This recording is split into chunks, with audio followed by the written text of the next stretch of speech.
వస్తుంది, ఉద్యోగం ఇంటికి వస్తుంది, మీకు ఏం కావాలి బాబు అని ప్రభుత్వాలే మన ఇంటికి వస్తాయి. కానీ మన రాష్ట్రంలో ఈ కాంగ్రెస్ ప్రభుత్వం ఇచ్చిన హామీలను కూడా నెరవేర్చలేనటువంటి పరిస్థితి ఉంది. నేను ఒకటే చెప్పాలనుకుంటున్నా. ఇప్పుడు మన ఎగ్జాంపుల్ సీనన్న తీసుకున్నట్లయితే ప్రతి 2 రోజులకు ఒకసారి ఒక మెసేజ్ వస్తుంది, మీ ఊర్లో సంఘాలన్నీ ఏకంగండి, మీరందరూ రోడ్ల మీదకి వచ్చి గొడవలు చేయండి అని సీనన్న ఒక మెసేజ్ పెడతారు. నాగభూషణ వన అమలు కాంగ్రెస్ మేనిఫెస్టో అమలు సాధన సమితి అని ఒకటి పెట్టింది. అంటే వీళ్ళలో డిజైన్, అంటే ఈ డిజైన్ అనేది ప్రతి ఒక్కరిలో ఉండాలి. అది ఒక్కరిలో ఉంటే రాదు. మందకృష్ణ మాదిగానే ఉన్నాడు, ఒక రిజర్వేషన్ కావాలంటే 1,00,000 గొంతులు 1000 డబ్బులు అనే ఒక ప్రోగ్రామ్ని డిజైన్ చేసి కొట్లాడి హైదరాబాద్ నడిబొడ్డున ఆమరణ నిరాహార దీక్ష చేస్తే వాళ్ళ రిజర్వేషన్ వాళ్ళు సాధించుకున్నారు.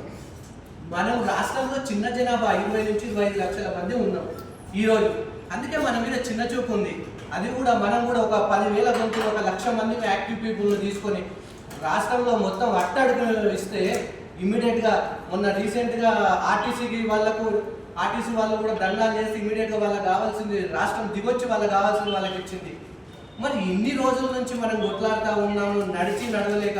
అరే మన రామచంద్రన్ చూస్తే ఆటో ఆడుంది, ఇంత దూరం రావాలి, ఇట్లాంటి బాధలు తిననీరే తిండికి లేదు, ఇబ్బంది పడతా ఉంటే మళ్ళీ కొట్లాట మాకు కావాల్సినటువంటి మేము అడుక్కున్నా కానీ ఇవ్వలేనటువంటి పరిస్థితి ఈ దేశంలో ఈ రాష్ట్రంలో ఉంది.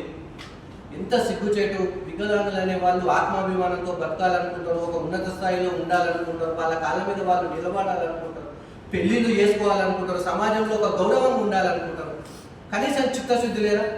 ఇప్పుడు మేము 2017-18 ఆ టైంలో కరోనాలో కొంతమంది దివ్యాంగుల పీపుల్ మా ఊర్లో ఇబ్బంది ఉందన్న అంటే సీనియర్లకు ఒకసారి చప్పట్లు కొట్టండి.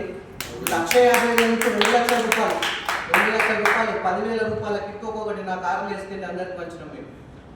అదే నాగభూషణం అన్నని అడగండి, నేను మా కాన్స్టిట్యున్సీ కల్వకుర్తి కాన్స్టిట్యున్సీలో దాదాపు 200 ట్రైసైకిళ్ళు, వీల్ చైర్లు, క్రచెస్, బ్లైండ్ స్టిక్స్, ఎన్నో ప్రోగ్రామ్స్. అంటే ఒక వికలాంగుల బాధ వికలాంగులకే తెలుస్తుంది. అంటే ఈ ప్రభుత్వం అసలు వికలాంగులను ఇంత చిన్న చూపు ఎందుకు చూస్తుంది అంటే రేవంత్ రెడ్డి వాళ్ళ ఇంట్లో వికలాంగులు ఉన్నా కూడా ఆయన వికలాంగుల బాధలు తెలియట్లేదు.